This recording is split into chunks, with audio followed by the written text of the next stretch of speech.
ভকতি মায়াৰ কাৰ্যক কহো শুনিও সম্প্ৰতি প্ৰত্যক্ষভাৱে মায়া দেখাই দিয়া বস্তু নহয় মায়া কি আগতে বুজি লওক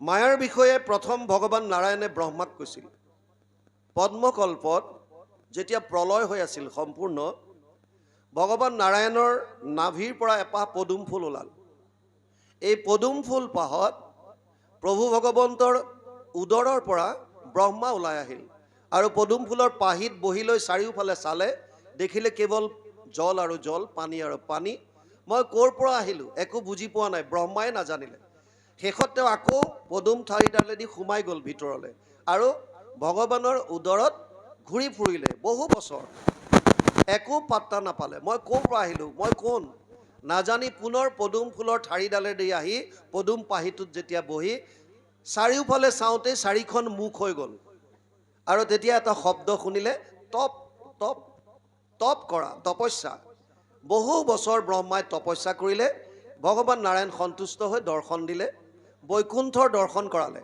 আৰু তেতিয়া ব্ৰহ্মাক ক'লে হে ব্ৰহ্মা প্ৰজাপতি তুমি আগৰ দৰে সৃষ্টি কৰা ব্ৰহ্মাৰ একোৱে জ্ঞান নাই আগৰ দৰে কেনেকৈ সৃষ্টি কৰিব ঈশ্বৰে গম পালে যে ব্ৰহ্মাৰ মনত একোৱে নাই সব কথা পাহৰিলে সেইকাৰণে তেওঁ ব্ৰহ্মাৰ হৃদয়ত স্থিতি হৈ বেদৰ জ্ঞান দিলে আৰু 4টা শ্লোকত ভাগৱত শুনালে যাক চতুশ্লোকী ভাগৱত বুলি কয় চতুশ্লোকী ভাগৱত এই চতুশ্লোকী ভাগৱতৰ দ্বিতীয় শ্লোকটোত মায়াৰ বিষয়ে কৈছে ঋতেৰ্থে যত প্ৰতীয়ত না প্ৰতীয়ত চাত্মানি তদ বিদ্যাদাত্মনো মায়া যথা আভাসো যথা তম 2:9-34 দ্বিতীয় স্কন্ধ নৱম অধ্যায় 34 নম্বৰ শ্লোকত লিখা আছে আৰু ইয়াৰ অনুবাদ গুৰুজনাই কৰিছে দ্বিতীয় স্কন্ধত মায়া কি গুৰুজনাই ইয়াৰ শ্লোকটোৰ অনুবাদ কৰি লিখিছে অবস্তুক দেখাৱই বস্তুক আৱৰি এহিকে মোহৰ মায়া জানা নিষ্ট কৰি নাথাকিতো যেন দেখি চন্দ্ৰমা দুটয় থাকিতো ৰাহুই সদা দেখাৱে জীৱক মায়া মানে কি যি অবস্তুক বস্তু কৰি দেখুৱায় যিটো বস্তু নাই সেই বস্তুটো আপুনি দেখিব মোৰ যেতিয়া জয়সলমেৰত পোষ্টিং আছিল ৰাজস্থান মৰুভূমি তাত এনেকুৱা গছ গছনি কমেই আছে কিছুমান জোপোহা আছে বুছ বুলি কয় জোপোহা কিছুমান আছে কাঁইটিয়া থকা কিছুমান গছ আছে সৰু সৰু আৰু দূৰ দূৰলৈকে কেৱল বালি আৰু বালি গৰম দিনত যেতিয়া মই থাকোঁতে 52 ডিগ্ৰী চেলচিয়াছলৈকে গৈছিল যোৱাবাৰ আমাৰ অসমত 42 ডিগ্ৰী চেলচিয়াছ হৈছিল গৰম মানুহৰ কেইবাজনৰ মৃত্যু হৈছিল নিউজত পাইছিলোঁ 42 ডিগ্ৰী সহ্য কৰিব পৰা নাই আৰু এইবাৰ যিটোতো ফৰকাষ্ট কৰিছে 125 বছৰৰ ৰেকৰ্ড ভাঙি দিয়াৰ চান্স আছে এইবাৰ গৰমে 49 ডিগ্ৰী চেলচিয়াছলৈকে যোৱাৰ সম্ভাৱনা আছে ভগৱানে কৃপা কৰক কিমান দূৰ নাযাওক নহ'লে মানুহৰ হাহাকাৰ অৱস্থা হ'ব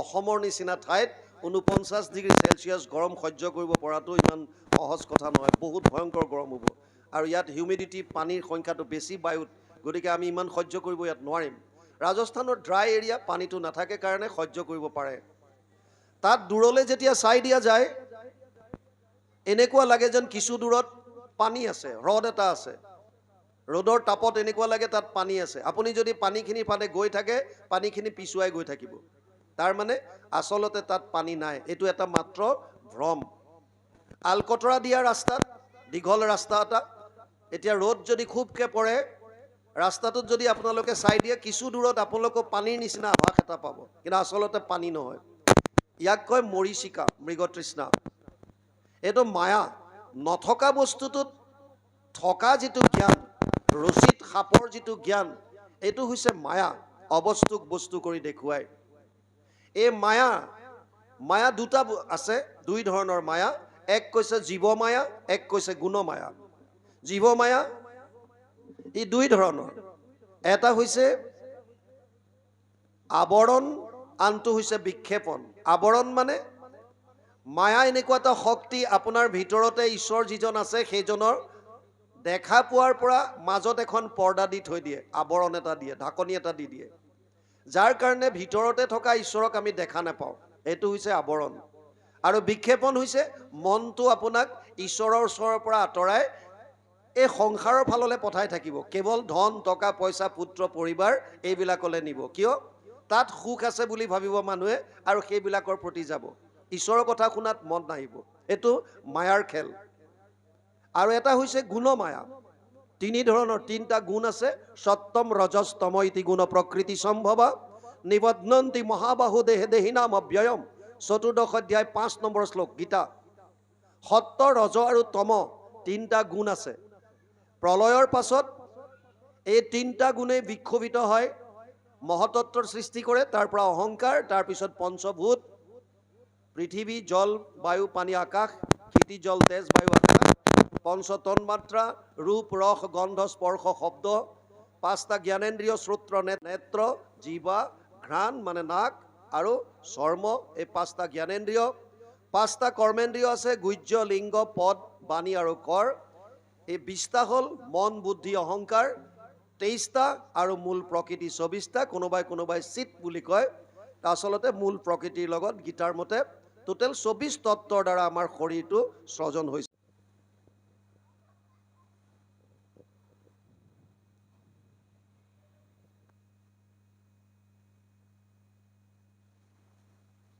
তেজ ওলালে কোনোবাই মোৰ, জিভাও মোৰ, দাঁতকেইটাও মোৰ, জিভাও মোৰ। গতিকে ইয়াত নজনাতে লাগিল। এই কথাটো আমি বুজি পাওঁ। যেনেকৈ দাঁত আৰু জিভাৰ মাজত আমি কোনো ভেদভাৱ কৰা নাই, তেনেকৈ যদি আমি বেলেগৰ প্ৰতিও ভেদভাৱ নাৰাখোঁ, অভিন্ন দৃষ্টিৰে যদি চাওঁ, ব্ৰাহ্মণৰ চাণ্ডালৰ নিবিচাৰি কুল, দাতাত চোৰত যেন দৃষ্টি এক তুল, নিচত সাধুত যাৰ ভৈল এক জ্ঞান, তাহাকে সে পণ্ডিত বুলিও সৰ্বজান। সেইজনে পৰম পণ্ডিত, যিজনে কোনো উচ্চ নীচ জাতি ভেদ নকৰে, সকলোৰ সমান বুলি ভাবে। সেইজনে আচল, যিজন নিৰপেক্ষ সকলোৰ কাৰণে, কাৰো প্ৰতি ভেদভাৱ নাই, চব সমান, চব একেই, কাৰো প্ৰতি বেয়া ভাৱ নাই। আৰু গুৰুজনে ইয়ালৈকো কৈছে, বিশেষত মনুষ্যগণত যিটো নৰে, বিষ্ণু বুদ্ধি কৰি সৰ্বদাই মান্য কৰে। বিশেষভাৱে মানুহক যদি আমি বিষ্ণু বুদ্ধি কৰি মান দিওঁ, সদায় যাক যেনেকুৱা যোগ্য সেইমতে যদি আমি সন্মান কৰোঁ, তেতিয়াহ'লে আমাৰ কাৰো লগত কোনো প্ৰতি বিদ্বেষ ভাৱ নাহিব, বেয়া ভাৱ নাহিব। আৰু তেতিয়া মনৰ পৰা যিমান কলুষতা আছে, মলিনতা আছে, লাহে লাহে নাশ হ'ব। ইয়াত কৈছে, এতিয়া আমি যেনেকুৱা তেনেকুৱা কৰ্মবিলাক যেনেকৈ কৰোঁ ভাৱৰ আধাৰত, তাৰ মতে ফল ভোগ কৰিবলগীয়া হয়। সেহি কৰ্ম ফলভুঞ্জী ভ্ৰমে সংসাৰত, নাহি অন্ত জীৱৰ যাতনা দুখ যত, মিছা মায়া ময়তে উপজয় মৰৈ জীৱ, এহি লীলা আতে প্ৰীতি সন্ত সদাশিৱ। জন্ম আৰু মৃত্যু কৰ্মৰ ওপৰত ভিত্তি কৰিছে। যেনেকুৱা কৰ্ম তেনেকুৱা ফল ভোগ কৰিবলগীয়া হয়। আৰু যেনেকুৱা প্ৰাৰব্ধত লৈ আহোঁ, তেনেকুৱা আমি শৰীৰ পাওঁ। কেতিয়াবা মাছ কাছ হৈছোঁ, কেতিয়াবা মানুহ হৈছোঁ, কেতিয়াবা গাধ ঘোঁৰা হৈছোঁ, কেতিয়াবা কুকুৰ মেকুৰী হৈছোঁ, কেতিয়াবা কীট পতংগ হৈছোঁ। আমিবিলাক ঘূৰি আছোঁ এই জন্ম চক্ৰত। পুনৰপি জননম পুনৰপি মৰণম, পুনৰপি জননী জঠৰে শয়নম। বাৰে বাৰে জন্ম, বাৰে বাৰে মৃত্যু, অহৰহ ঘূৰি আছোঁ এই সংসাৰত।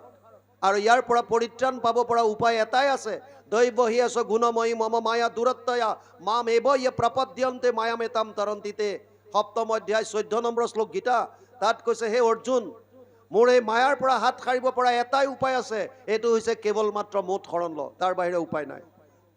মোৰ মায়া অতি ভয়ানক, ইয়াৰ পৰা পাৰ পাব কোনেও নোৱাৰে। ব্ৰহ্মাই পাৰ পাব পৰা নাই, আপুনি মই কোন? গতিকে ইয়াৰ পৰা উদ্ধাৰ পাব পৰা উপায় এটাই, কৃষ্ণত একান্ত মনে ভক্তি কৰিবই লাগিব, তাৰ বাহিৰে কলিযুগত গতি নাইকিয়া।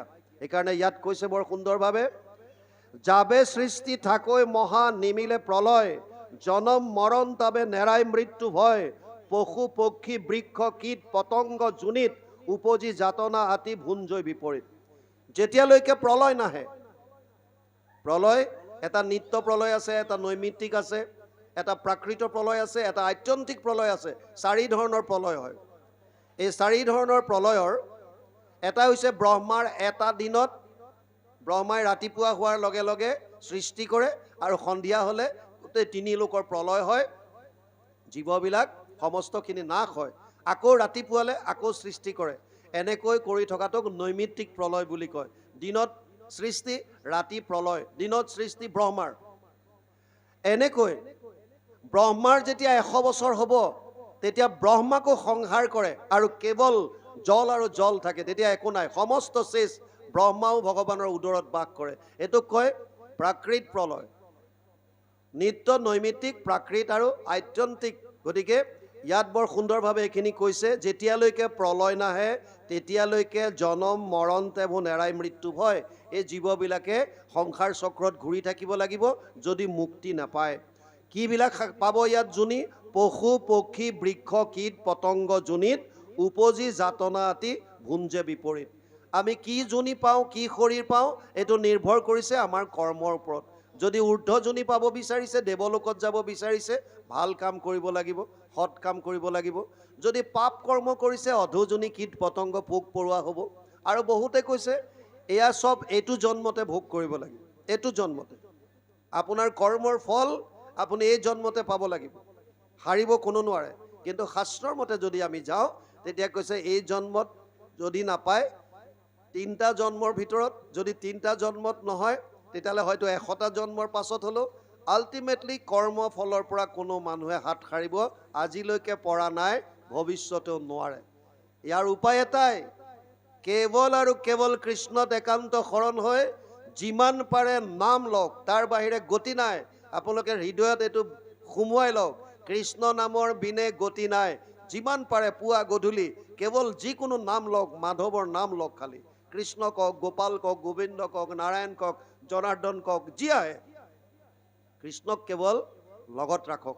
ইয়ালৈকে গৈছে পাঠ, অলপ যাওক দিয়ক। কৃষ্ণ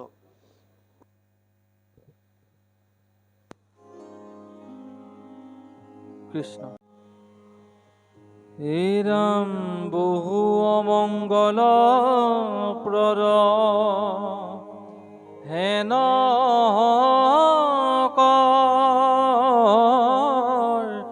মগতি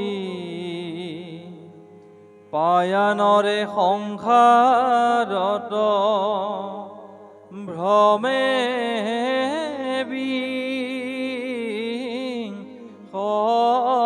গতি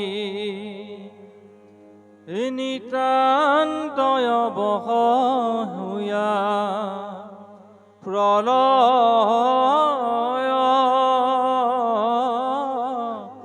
যাবত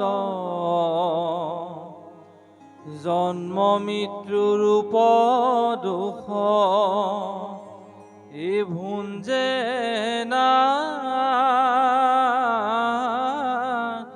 নামত এই কালৰূপী কৃষ্ণ যিটো জগত আধাৰ কৰন্ত লীলায়ে পাছে সৃষ্টি সংসাৰ ই মায়ায় যতে কাৰ্য কাৰণ সমস্ত দুনয়নী মায়াতক ৰান্ত সবে অস্ত ইহুই অনাবৃষ্টি পাছে সতে কব ঈশ্বৰ মিলৈ মহামৰণলো কৰ নিৰন্তৰ তুলুক্য কৰে তাপ ই প্ৰচণ্ড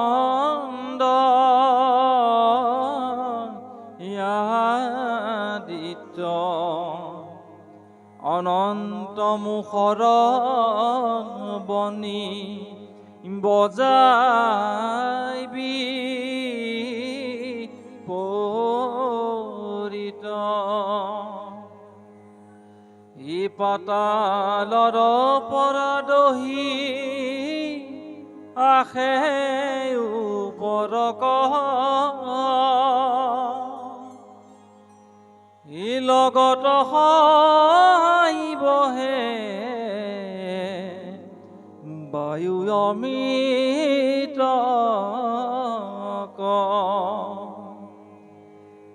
অগণিৰ শিখায়ে হবে দিশ পাছে মেঘে কৰে বৃষ্টি সতে কবৰী কৃষ্ণ পৰম শ্ৰদ্ধাৰ বাপ বান্ধৱাই মাতৃ সমস্ত আমাৰ ৰাতিৰ সময় আজি ৰখা আছিল 9টালৈকে 8:16 হ'ল ইতিমধ্যে আৰু আমাক যুৱকৰ ফালৰ পৰা জনাইছে অকণমান নামো হ'ব গতিকে আমি ভাবিছোঁ যিহেতু আজি দিনভৰ আপোনালোকে শ্ৰৱণ কৰিছে নিমি নৱসিদ্ধৰ যি 9টা প্ৰশ্ন আছিল থুলমূলকৈ এবাৰ বুজি লৈ আমি আজিৰ অধ্যায়টো ইয়াতে সামৰি কাৰণ সামৰাৰ সময়টো আমাৰ অকণমান আমি নীতিভাৱে যেনেকৈ ভাগৱত ভাগ আমি আনি পেলাই ইয়াত প্ৰতিষ্ঠা কৰা হৈছিল সেইমতে আকৌ নামৰ মাজেদিয়ে আমি তাত পুনৰ আমি থৈ অহা হ'ব মণিকূটত গতিকে সেইকাৰণে 3টা মাৰ্গ আছে এটা হৈছে কৰ্মকাণ্ড য'ত যাগ যজ্ঞ পূজা পাতল ইত্যাদি আহে এটা হৈছে জ্ঞান মাৰ্গ য'ত নিৰ্গুণ নিৰাকাৰ ব্ৰহ্মক ধ্যান ধাৰণা সমাধিৰ দ্বাৰা পাবৰ কাৰণে চেষ্টা কৰা হয় আৰু এটা হৈছে ভক্তি মাৰ্গ ভাগৱত ধৰ্মক ভগৱান কৃষ্ণত একান্তভাৱে শৰণ লৈ ভকতৰ লগত তেওঁৰ শ্ৰৱণ কীৰ্তন কৰি আমি পৰম গতি লাভ কৰিব পাৰোঁ ভক্ত কাক কয় তিতিক্ষা কাৰুণিকা সুহৃদ সৰ্বদেহীনাম অজাত সত্ৰবহ শান্ত সাধৱ সাধু ভূষণম যাৰ সহনশীলতা গুণ আছে তিতিক্ষা যিজন সমস্ত প্ৰাণীৰ প্ৰতি কৰুণ ভাৱ যাৰ হৃদয়ত আছে কাৰুণিকা সুহৃদ সৰ্বদেহীনাম সমস্ত প্ৰাণীৰ প্ৰতি যাৰ মনত সুহৃদয় ভাৱ আছে আৰু অজাত শত্ৰু যাৰ কোনো ধৰণৰ শত্ৰু উৎপন্ন হোৱা নাই আৰু যিজন যিকোনো অৱস্থাত সদায় শান্ত হৈ থাকে এজন হৈছে পৰম ভকত বুলি কৈছে কৃষ্ণত একান্ত শৰণ ভকতৰ লগত শ্ৰৱণ কীৰ্তন এইখিনিৰ উপৰিও এই লক্ষণখিনি থাকিব লাগিব মায়া কি আমি আলোচনা কৰিলোঁ অবস্তুক বস্তু কৰি দেখুৱাই মায়া তৰণৰ উপায় আমি পালোঁ কেৱল কৃষ্ণত একান্ত শৰণ তাৰ পাছত আহিছে কাকক বুলি ব্ৰহ্ম সৃষ্টি স্থিতি প্ৰলয়ৰ হেতু যিটো দেৱ পৰম ঈশ্বৰ তান্তবিনে নাহি কেৱ স্বপ্ন জাগৰণ যিটো গভীৰ নিদ্ৰাত সমাধিত সাক্ষী ৰূপে থাকন্ত সাক্ষাৎ সচেতন কৰা দেহ প্ৰাণ ইন্দ্ৰিয়ক জীৱক ভুঞ্জান্ত নানাবিধ বিষয়ক পৰমাত্মা বুলি তাক কহে মুনিগণ এইটো পৰম তত্ত্ব জানিবা ৰাজন পিপলায়নে উত্তৰ দিছিল ব্ৰহ্ম কোন ঈশ্বৰ তত্ত্বৰ বিষয়ে যিজনে এই সমস্ত ব্ৰহ্মাণ্ডৰ সৃজন কৰিছে পালন কৰিছে যিজনে সংহাৰ কৰিছে সেইজনে হৈছে পৰম ঈশ্বৰ যিজন আমাৰ মনৰ চাৰিওটা অৱস্থাত সাক্ষী ৰূপে আছে জাগ্ৰত স্বপ্ন ৰাতি সপোন দেখোঁতেও যিজন আছে গভীৰ নিদ্ৰাত যিজন আছে সমাধিত যিজন আছে এই চাৰিওটা অৱস্থাত যিজন থাকে আৰু যিজনে আমাৰ শৰীৰত থাকি শৰীৰটো চৈতন্য কৰি ৰাখিছে সেইজনেই হৈছে ঈশ্বৰ তাকো বুলি ব্ৰহ্ম তাৰ পাছত কৈছে কৰ্মযোগ কাৰ নাম কৰ্মত ঈশ্বৰক যোগ কৰিবলৈ কৈছে সমস্ত কৰ্মত তস্মাৎ সৰ্বেষু কালেষু মা মনুস্মৰ যুদ্ধছ আপুনি ৰাতিপুৱাৰ পৰা ৰাতিলৈকে যিয়েই কৰ্ম নকৰক কিয় শোৱাৰ পৰা উঠিয়ে অভ্যাস কৰক বিচনাতে 1 মিনিট 2 মিনিট আপুনি বিচনাত বহক জাপ মাৰি বিচনাৰ পৰা নানামিব কেতিয়াবা শাৰীৰিকভাৱে অঘটন ঘটিব পাৰে কাৰোবাৰ ষ্ট্ৰক কৰিব পাৰে কোনোবা মূৰ ঘূৰাই পৰি যাব পাৰে আপুনি বিচনাত শুই থাকোঁতে বেলেগ দুটা পৰিস্থিতিত থাকে হয়তো স্বপ্ন মানে সপোন দেখি থাকে নহ'লে গভীৰ নিদ্ৰাত সাৰ পোৱাৰ পাছত জাপ মাৰি যদি বিচনাৰ পৰা নামে শাৰীৰিক অৱনতি কেতিয়াবা ঘটিব পাৰে অলপ সময় বিচনাতে বহক যিকণ সময়ত বিচনাত বহে সেইকণ সময়ত হাত জোৰ কৰি ভগৱানৰ ওচৰত প্ৰাৰ্থনা কৰক হে প্ৰভু দয়াময় আজিৰ দিনটো তোমাৰ চৰণত অৰ্পণ কৰিলোঁ তাৰ পাছত আপুনি দিন আৰম্ভ কৰক আপুনি কিবা খাবলৈ লৈছে ক'ৰবালৈ যাবলৈ লৈছে কিবা কৰিবলৈ লৈছে প্ৰত্যেকটো কৰ্ম কৰাৰ প্ৰাক মুহূৰ্তত ঈশ্বৰত অৰ্পণ কৰাৰ অভ্যাস কৰক যদ কৰচি যদ অশ্নচি যদ জুহচি দদাচি যদ তপস্যুচি কন্তে তৎ কুৰুষ মদ অৰ্পণম নৱম অধ্যায় 27 নম্বৰ শ্লোক গীতা অৰ্জুনক কৈছে তই যি কৰিছ যি খাইছ যি তপ কৰিছ যি দান কৰিছ সমস্তখিনি মোক অৰ্পণ কৰ গতিকে আমাৰ এইটো এটা অভ্যাস কৰিব লাগে প্ৰত্যেকটো কৰ্ম যাতে ভগৱানৰ ওচৰত অৰ্পণ কৰিব পাৰোঁ আনকি আমি যেতিয়া ভোজন কৰোঁ আপোনালোকে দেখিছে প্ৰসাদ আগবঢ়াই দিওঁতে কৃষ্ণ বুলি পাতখন দিয়ে এইটো ঘৰতো হ'ব লাগে ঘৰত যেতিয়া আহাৰ মুঠি আপোনালোকে ৰন্ধন কৰি আইসকলে যেতিয়া ডাইনিঙতে হওক তলতে হওক যেতিয়া খাবলৈ আপুনি দিয়ে তেতিয়া কৃষ্ণ শব্দটো উচ্চাৰণ তাত হ'ব লাগে। কৃষ্ণ শব্দটো উচ্চাৰণ কৰাৰ লগে লগে আহাৰ ৰন্ধনত যদি ক'ৰবাত কিবা ত্ৰুটি বিচ্যুতি থাকি গ'ল, এই সমস্তখিনি নাশ হ'ব কৃষ্ণ নামত। আপোনাক দিওঁতে সেইকাৰণে কৃষ্ণ বুলি আগবঢ়াই দিব লাগে, আৰু আপুনি গ্ৰহণ কৰোঁতেও দিয়াৰ লগে লগে নাখায়, কৃষ্ণ বুলি কৃষ্ণক অৰ্পণ কৰিব লাগে। কাৰণ ভগৱান কৃষ্ণ আমাৰ শৰীৰত আছে বৈশ্বানৰ হিচাপে, জঠৰগ্নি হিচাপে, যিজনে ডাইজেষ্ট কৰে, হজম কৰায়। অহম বৈশ্বানৰো ভূত্বা প্ৰাণীনাম দেহমাশ্ৰিত প্ৰাণ অপান সমাযুক্ত পঞ্চামন্যম চতুৰ্বিধম। 4 ধৰণৰ অন্ন আমি যি ভোজন কৰোঁ, চোবাই খোৱা, পি খোৱা, চেলেকি খোৱা, চুপি খোৱা, এই 4 ধৰণৰ অন্ন ভগৱানে নিজৰ আমাৰ জঠৰগ্নি হিচাপে হৃদয়ত থাকি, উদৰত থাকি তেওঁ ডাইজেষ্ট কৰায়। সেইকাৰণে সেইজনৰ ওচৰত অৰ্পণ কৰিবলৈ দিছে। কিন্তু অৰ্পণ কৰিব পাৰিনে নোৱাৰি, অন্নমুঠি আপোনালোকে নিজে নিজে চাই ল'ব। যিটো অন্ন আপোনালোকে ঈশ্বৰক অৰ্পণ কৰিব পাৰে প্ৰসাদ হিচাপে, সেই ভাগ অৰ্পণ কৰিব। অৰ্পণ কৰাৰ আগত গম পাব নহয় কোন ভাগ পাৰি কোন ভাগ নোৱাৰি, আপোনালোক চব জানে সেইখিনি। গতিকে যিকোনো কৰ্ম কৰাৰ প্ৰাক মুহূৰ্তত ঈশ্বৰক অৰ্পণ কৰিবলৈ কৈছে। কাক বুলি ব্ৰহ্ম কৰ্মযোগ কাৰ নাম, প্ৰতিটো কৰ্ম ঈশ্বৰৰ লগত সম্পৰ্ক ৰাখি পেলাই আপোনালোকে কৰিবলৈ ল'ব নিজৰ কৰ্তব্যবিলাক, তেতিয়া সেইটোৱে কৰ্মযোগলৈ ৰূপান্তৰিত হ'ব। কৰ্মযোগ কাক বুলি ব্ৰহ্ম কৰ্মযোগ কাৰ নাম, উপজিয়া কেশৱে কৰন্ত কোনো কাম। ভগৱান কৃষ্ণই অৱতাৰ লৈ কি কৰে? মূল 3টা কাম। পৰিত্ৰাণায় সাধুনাম বিনাশায় দুষ্কৃতম ধৰ্ম সংস্থাপনাৰ্থায় সম্ভৱামি যুগে যুগে। 4ৰ্থ অধ্যায় 8 নম্বৰ শ্লোক গীতা। অৰ্জুনক কৈছে, সেই অৰ্জুন, মূল 3টা কাৰণত মই অৱতাৰ লওঁ। এটা হৈছে সন্তসকলক ৰক্ষা কৰিবলৈ, পৰিত্ৰাণায় সাধুনাম। দ্বিতীয়টো হৈছে দুষ্কৃতিকাৰীক নাশ কৰিবলৈ, বিনাশায় দুষ্কৃতম। আৰু তৃতীয়টো হৈছে ধৰ্ম পুনৰ সংস্থাপন কৰিবৰ কাৰণে, পুনৰ সংস্থাপন কৰিবৰ কাৰণে এই 3টা কাৰণত ভগৱানে অৱতাৰ লয়। আৰু 4ৰ্থ এটা কাৰণ আছে, তেওঁ অৱতাৰ লৈ যিখিনি লীলা কৰে, এইখিনি কলিযুগৰ মানুহে যদি শ্ৰৱণ কীৰ্তন কৰে তেওঁলোকে মুক্তি পাব পাৰে। চৰাচৰ গুৰু ঈশ্বৰ কৃষ্ণৰ জন্মৰ শুনা কাৰণ, সাধু সমস্তৰ ধৰ্ম ৰক্ষা হৈব, নাশিব দুষ্ট দুৰ্জন। মহন্ত সকলে ইটো জন্ম কৰ্ম শুনিবে গাইবে মুখে, তিনিও তাপক এতেকে নিস্তৰি পাইবে মুখ্য মহাসুখে। গতিকে এইকেইটা মূল কাৰণ। অৱতৰি কেশৱে কৰন্ত কোনো কাম। কোন যুগধৰ্ম কি? কৃতেয়ত ধ্যায়াত বিষ্ণু ত্ৰেতায়াম যজতে মখে, দ্বাপৰে পৰিচৰ্যায়াম কলৌ তদ হৰি কীৰ্তনাথ। 12:3-52 যুগধৰ্ম ঘোষাত অনুবাদ কৰিছে মহাপুৰুষ মাধৱদেৱে। সত্য যুগে ধ্যান, ত্ৰেতা যুগে যজ্ঞ, দ্বাপৰ যুগত পূজা, কলিত হৰিৰ কীৰ্তন বিনাই আৱৰ নাহিকে দুজা। কলি যুগত কেৱল আৰু কেৱল কৃষ্ণৰ কীৰ্তন। ভাগৱতত 18,000 শ্লোক। শেষৰ শ্লোকটোতো সেইকাৰণে ব্যাসদেৱে লিখিলে, নাম সংকীৰ্তনম য়স্য সৰ্ব পাপ প্ৰণাশনম প্ৰণাম দুঃখ সমানাত্তম নমামি হৰিম পৰম। 12, 13, 23 দ্বাদশ স্কন্ধ 13 অধ্যায় 23 নম্বৰ শ্লোক ভাগৱত সামৰিছে সেইটো শ্লোকৰ দ্বাৰা। তাতো লিখি থৈ গ'ল, নাম সংকীৰ্তনৰ দ্বাৰাই সমস্ত পাপৰ পৰা আমি পৰিত্ৰাণ পাব পাৰোঁ, আৰু সেইকাৰণে সেইজন ঈশ্বৰকে আমি নমন কৰিছোঁ। অৱতৰি কেশৱে কৰন্ত কোনো কাম, কোন যুগ ধৰ্ম, অভক্তৰ কোনো গতি। যিসকল ভক্ত নহয় তেওঁলোকৰ কি গতি হ'ব? এই সংসাৰ তাপত ভুগিব লাগিব। সংসাৰ তাপত ভুগিব লাগিব। পুনৰপি জননম পুনৰপি মৰণম পুনৰপি জননী জঠৰে শয়নম। বাৰে বাৰে জন্ম, বাৰে বাৰে মৃত্যু হ'ব লাগিব। মানুহৰ জনম পায়ো বিফলে নিব লাগিব। আহাৰ নিদ্ৰা ভয় মৈথুনম চ সমানম ইতৎ পশুভীৰ নৰনম। কেৱল আহাৰ ভোজন কৰি, কেৱল নিদ্ৰা শুই, কেৱল মৃত্যুৰ ভয় আৰু সংসাৰ বৃদ্ধি কৰি যদি আমি আমাৰ জীৱনটো যদি যাপন কৰিছোঁ, তেতিয়াহ'লে আমাৰ আৰু পশুৰ মাজত কোনো পাৰ্থক্য নাই। আমাক মাত্ৰ ধৰ্মই শ্ৰেষ্ঠ দিছে। ধৰ্মহি তেচাম অধিক বিশেষ ধৰ্মে নাহিনা পশুভীৰ সমানম। ধৰ্মই আমাক শ্ৰেষ্ঠ কৰি ৰাখিছে। আৰু কলিৰ পৰম ধৰ্ম জানা হৰিনাম, কেৱল আৰু কেৱল নাম। আৰু এতিয়াও বৰ্তমান আমাৰ অলৰেডি ইতিমধ্যে কৈছে, যুৱক সংঘৰ ফালৰ পৰা আমাক জনাইছে যেতিয়া নাম অকণমান ইয়াত শ্ৰৱণ হ'ব।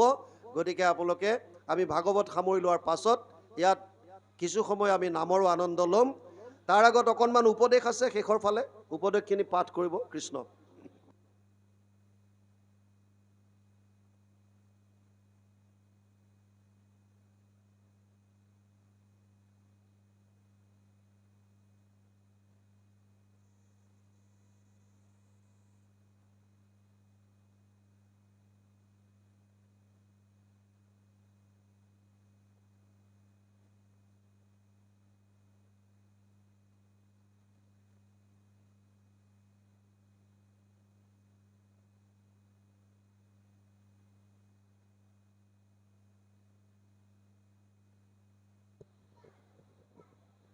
কৃষ্ণ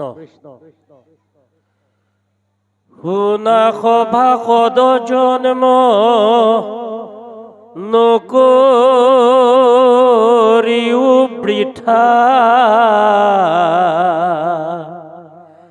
কৃষ্ণ কথা অমৃত পিয়ুক সৰ্বথা যিটো জনে পাৱে কৃষ্ণ কথা কমধুৰ তাহাৰ সংসাৰ তাপ শ্ৰয় হুৱে দূৰ বিষয় বিষত তাৰ গুছে অনুৰাগ নকৰন্তু মহা মহা পুণ্যে লৈবে লাগ মুখ্যটো অধিক সুখ মিলয় মনত কি কহিবু ইটো হৰি নামৰ মহত্ব পৰে কৈছে শুনা সামাজিক জন্ম নকৰিও বৃথা কৃষ্ণ কথা অমৃতক পিয়ুক সৰ্বথা। গুৰুজনাই ভাগৱতত আমি সকলোৱে জানো মহাপুৰুষ শ্ৰীমন্ত শংকৰদেৱে যিটো ধৰ্ম প্ৰৱৰ্তন কৰিছিল তাৰ নাম হৈছে এক শৰণ হৰিনাম ধৰ্ম। এক শৰণ হৰিনাম ধৰ্ম প্ৰৱৰ্তন কৰি মানুহৰ মাজত বিলাই দিয়াৰ কাৰণে গুৰুজনাই দুটা মূল সাধনৰ সহায় লৈছিল। এটা হৈছে সাহিত্য আৰু এটা হৈছে সংস্কৃতি।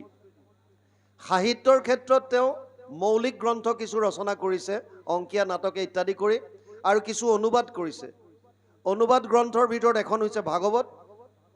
সংস্কৃতিৰ ক্ষেত্ৰত তেওঁ গীত, নাট, নৃত্য, বাদ্য ইত্যাদি ধৰণৰ বিভিন্ন আমি য'ত ভাওনা ইত্যাদিও পাইছোঁ, এয়া গুৰুজনাৰ সৃষ্টি মানসত প্ৰচাৰ কৰিব পাৰে। সাহিত্যৰ ক্ষেত্ৰত ভাগৱত অনুবাদ কৰোঁতে তেওঁ এটা উপায় কৰিলে, ২-৩টা অধ্যায়ৰ মূৰে মূৰে জনসমাজক উদ্দেশ্য কৰি একোটাকৈ উপদেশ দিছিল যে আমি কি কৰিম এতিয়া। তেনেকুৱাই উপদেশ এভাগ হৈছে এতিয়া ইয়াত আহিছে। ইয়াত কৈছে শুনা সামাজিকত জন্ম নকৰিও বৃথা কৃষ্ণ কথা অমৃতক পিয়ুক সৰ্বথা। আমি প্ৰথমেই কৈছিলোঁ যে মানুহৰ জন্ম পোৱাটো অতি দুৰ্লভ। ইমান এটা দুৰ্লভ কৰি পোৱাৰ পাছত যদি আমি ইয়াক ব্যৱহাৰ কৰিব নাজানো, তেতিয়াহ'লে মূল্যৱান বস্তু এটা আপোনাৰ হাতত থাকিও ই অব্যৱহৃত হৈ থকাৰ দৰে হ'ব। মোৰ অলপ দিন পোষ্টিং আছিল ৰাণীক্ষেত্ৰত, উত্তৰাখণ্ডৰ।